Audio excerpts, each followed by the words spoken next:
Hello, friends. I welcome all of you to this session. Today, we'll be discussing a new chapter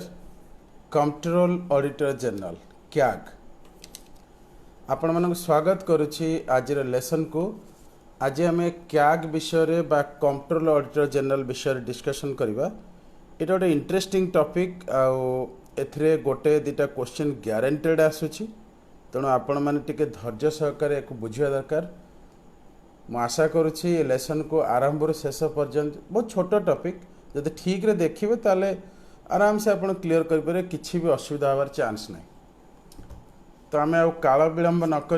आम CAG बा controller auditor general विषय discussion करिया। मु आपन गोटे छोटिया कथा कहबी माने जो CAG तार माने कौन एटा ब्रिटिश समय रु अछि बुझिपारछन कथाटा एवं भारत स्वाधीनता परे CAG बा कंट्रोलर ऑडिटर जनरल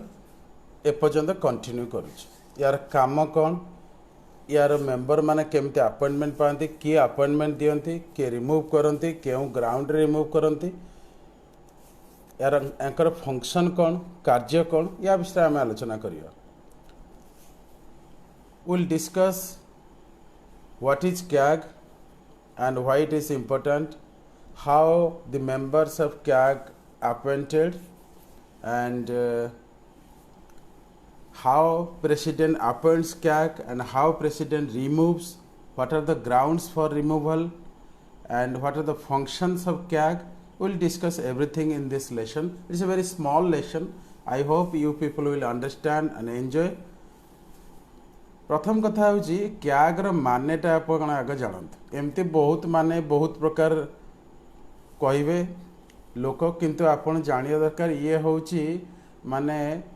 CAG हूँ माने आपणकर गोटे मनी पर्स मानकर अच्छी बा झील पिलांकर भैनिटी बैग बा जो टंका रखापी गोटे थाए कि ना आम रखती बा आम घरे भी गोडरेज रे आम धनरत्न रखती। मो कहार पर्पज हूँ ये जो धनरत्न सुरक्षा पाई आम गोटे सुरक्षित जगह रखुन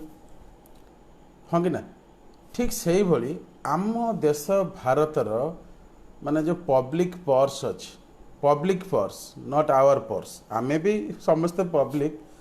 सो वाचडॉग ऑफ पब्लिक पर्स रो जे रक्षक जे custodian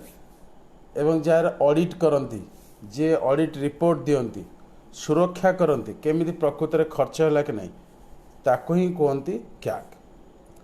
CAG takes care the public money. CAG is the watchdog of public accounts. Who is the head of public accounts in India? CAG controller auditor general. Simply you should understand CAG होची आम समग्र भारत वर्षर जेते भी public money अच्छी public accounts अच्छी तार रिपोर्ट तार ऑडिट तार सुरक्षा ही करिथाय सेतेपय तांको वॉचडॉग बोली कहा जाए। CAG is known as the most important office in the constitution of India. CAG होची सबुठारु इम्पोर्टेंट ऑफिस भारतीय संविधान रे एक कथा मु कहू नाही डॉक्टर आंबेडकर कहिसथि। CAG बहुत बड़ा ऑफिस बोली कहिछन काहे कहिछन तार कारण भी अच्छी कारण आपण भावंतु जदि CAG न थांता ताले पब्लिक ऑफिस किए बुझिबो पब्लिक पर्स खाली पब्लिक पर्स नुहे सब किछि रखे पब्लिक एंटरप्राइजेस गवर्नमेंट जो पब्लिक सेक्टर अंडरटेकिंग्स एवरीथिंग सबुर फाइनेंस रो सुरक्षा करिथाय CAG एक कथा आपण मन रखे। देखो गोटे कथा मैं आपको कहना चाहूँगी आंबेडकर कहले ये हूँ मोस्ट इम्पोर्टेंट ऑफिस। CAG सहित आउ गोटे घटना अच्छे मुझे कहवाई चाहूँगी CAG को अपॉइंटमेंट किए दियंती। CAG is appointed by the president of India honourable president of India. CAG को अपॉइंटमेंट बा नियुक्ति देइथांती भारतर माननीय राष्ट्रपति एवं तांको मध्य माने केमती रिमूव हेबे ए कथा कहउछन तो रिमूव एमती हेई परिबे CAG जे निजे रेजिग्नेशन लेटर लिखिक दे पारिबे क्या देवे राष्ट्रपति बा आउ गोटे ग्राउंड अच्छी जब इनकापासीटी होता ठीक रे कार्य करती ताहले जेमिति सुप्रीम कोर्टर जज को बाहर करा जाए बाहर करिया तो सहज न आज्ञा इंपोर्टेंट पूरा जदि क्याग को ऑफिस रु बाहर करिया पड़िबो ताले स्पेशल मेजोरिटी रे पार्लियामेंट जदि पास हबो ताहले जाईकरी क्याग ऑफिस रु बहिष्कृत हेबे. So please remember, President gives appointment to the CAG of India, Comptroller Auditor General of India, and CAG can be removed on the grounds same as the judges of Supreme Court. It requires special majority in the Parliament of India in order to remove CAG from office. Clear हला? आओ anchor जो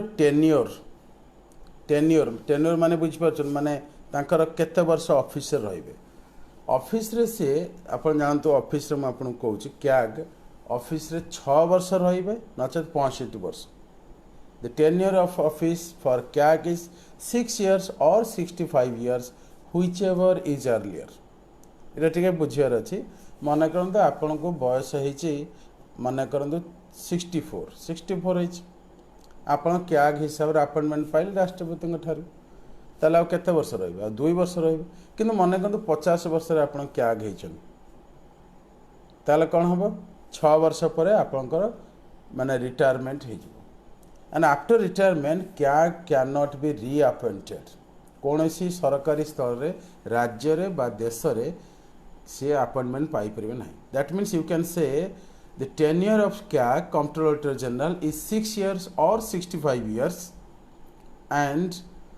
after retirement, CAG cannot be appointed, or that very person cannot be appointed in any government post throughout India. This is the point you should remember for exam point of view. Now we'll talk about four important articles related to CAG. Article number 1, Article 148. CAG जोटा अछि हमर 148 रे अछि. So Comptroller Auditor General mentioned in the Constitution of India under Article 148, right? And the duties and functions of powers, functions of CAG is mentioned in Article 149. Article बा संविधान जो धारा अछि 149 रे CAG रो फंक्शन CAG रो power तांका विषय describe करा अछि. एवं आर्टिकल 150 रे लेखा जाइछि फॉर्म्स ऑफ अकाउंट कोन मु बुझे देबी माने सपोज माने एक्चुअली मतलब फंक्शन या पर कहबी सेतला अपन जानि परियो फॉर्म्स बा टाइप्स ऑफ अकाउंट कोन कना क्याग जे से कोन अकाउंट ऑडिट करंती हो कि ना तो सेति पय डिफरेंट टाइप्स ऑफ जो अछि हमर क्याग से कथा अपन मन रखिबे एटा अपन मन रखिबे क्याग तो क्याग रो डिफरेंट जो आमर फंक्शन अच्छी से विषय आपन जानिबा जरूरी बुझे आम कथा या पर तो मोट उपर कह गले आप मन रखु टाइप्स ऑफ अकाउंट्स जोटा 150 आर्टिकल संविधान धारा रे अच्छी तापर आर्टिकल हूँ आर्टिकल 151 आर्टिकल 151 संविधान जो 151 धारा अच्छी से रिपोर्ट्स विषय कहुई माने CAG can send reports to the President of India under Article 151 of Indian Constitution, and President will let that report, present that report in the Parliament of India. तो parliament रे 151 धारा रे CAG जो report देथिबे राष्ट्रपति नहीं करी से parliament उपस्थापन करिवे. तो आम बर्तमान जो डिस्कशन कले केतेटा आर्टिकल डिस्कशन कले 4टा आर्टिकल गोटे 148 CAG विषय कही CAG ऑफ इंडिया आर्टिकल 148 आ गोटे 149 ड्यूटीज पावर ऑफ कैट पावर फंक्शन कैट CAG कौन कंट्रोलर ऑडिटर जनरल 150 हूँ डिफरेंट टाइप्स ऑफ अकाउंट्स जोटा आम फंक्शन रे कथा आउ लास्ट रे हूँ 151 धारा अच्छी रिपोर्ट विषय आम आलोचना करवा बुझी बुझी कथा तो मोट उपर कह गले माने CAG यही सब अच्छी कथा बर्तमान आम फंक्शन विषय डिस्कसन करें क्या विषय डिस्कसन करें फंक्शन CAG बहुत फंक्शन अच्छी जानतु CAG बहुत फंक्शन अच्छी नंबर 1 फंक्शन हूँ जो आम कंसोलिडेटेड फंड ऑफ इंडिया अच्छी आर्टिकल 266 रे कंसोलिडेटेड फंड ऑफ इंडिया अछि तार मैनेजमेंट बा तार प्रकृत रे खर्च ठीक रे कि नहीं CAG will look into contingency fund of India emergency fund जो अछि article 267 of Indian constitution talks about contingency fund of India article 267 contingency fund of India article 266 consolidated fund of India ये दीटार अकाउंट्स रो किछि जहाँ भी किछि माने expense है खर्च है तार मध्य हिसाब किताब ऑडिट सब किए करिवो CAG comptroller auditor general simply you can remember CAG audits all kinds of you can say major audit in consolidated fund of India and contingency fund of India,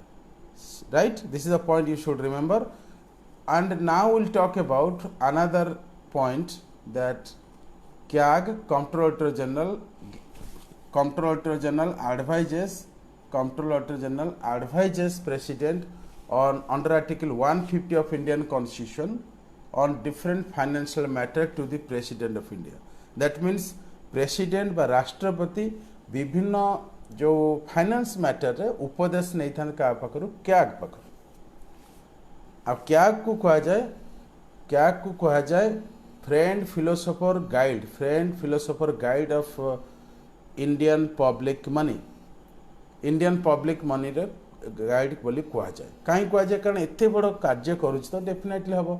यहाँ मन रखी ये पॉइंट गोटे शेष गोटे कथा कह आपन को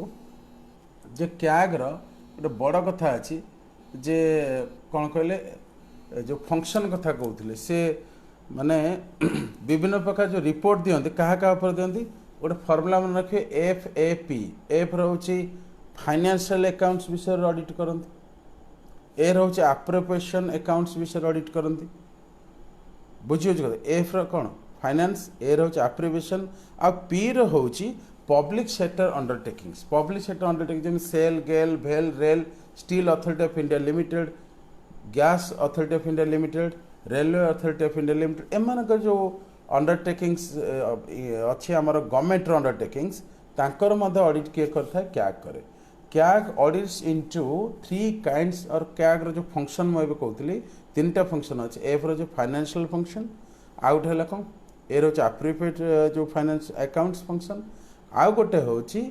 आमर पी रे होची पब्लिक सेक्टर अंडरटेकिंग जमी गेल सेल भेल रेल बहुत गुड़े अच्छी ठीक अच्छे तांकर मध्य ऑडिट करता है कि कैग आपण लेसन को आउ थे रिपीट कर शुणवे निश्चित भाव में बुझीपर आई आश्योर यू आई ग्यारंटी यू आपको आउ थे भल भाव में शुणवे निश्चय बुझीपर आउ शेष गोटे पॉइंट हूँ क्रिटिसिजम PH Appleby जे थिले जड़े भावतु गोटे थिंकर थिले से क्रिटिसाइज कले जे कैग जोटा भारतर नुआ नुह माने भारत रे आगरु थिला according to PH Appleby who criticise CAG as